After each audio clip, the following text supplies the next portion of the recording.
Pero hindi lahat ng kapalaran, parehas ng kapalaran ng mga nasa showbiz pa rin. Kapag pumasok kayo sa PBB, wag expect nothing.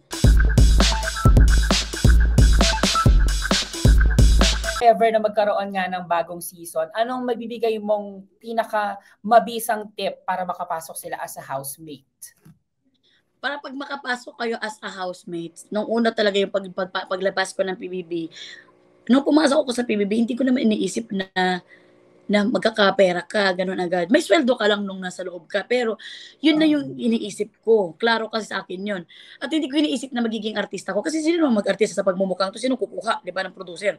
So ngayon, paglabas ko ng PBB, naisip ko na at least makakita ako ng mga connection.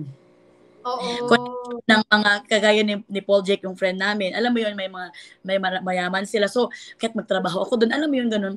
Pero syempre, iba ang kapalaran na binigay ni Lord sa akin. Pero hindi lahat ng kapalaran, parehas ng kapalaran ng mga nasa showbiz pa rin. So, kapag pumasok kayo sa PBB, wag expect nothing, but enjoy.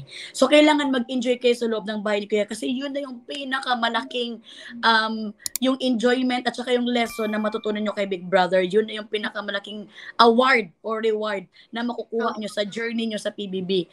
Kasi bonus na lang yung mabigiging artista ka, magkaroon ka. Kasi kapag hindi ka nag-expect tapos yun pa yung binigay sa'yo ni Lord, mas blessing, di ba?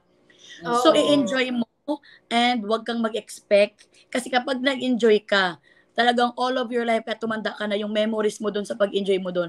Kasi ang life natin is hindi mo masasabi na nag-enjoy lang ako kasi alam mo, ang happiness is a choice. Di ba? Lagi naman natin nire-remind yan. So, choice mo maging happy every saan kang season sa life mo. Kahit ang hirap maging happy ngayon, choose mo pa rin maging happy kasi hindi mo na mababalikan yung season na yan. So, yung PBB season mo, i-enjoy mo kasi hindi mo na mababalikan. Minsan lang din lahat makapasok sa loob ng bahay ni Kuya. So, enjoy and expect nothing. Enjoy and expect nothing. Expect nothing. Gusto ko yung wala sa kanya yung pagiging artista nung pumasok siya. Yung connections lang. Yes. Gusto natin madiskarte na. Totoo. We love a madiskarte momshi.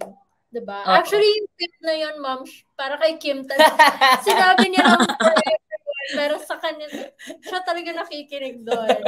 Go, Kim, diba? Na-note ko na yan, ilalaban ko yun.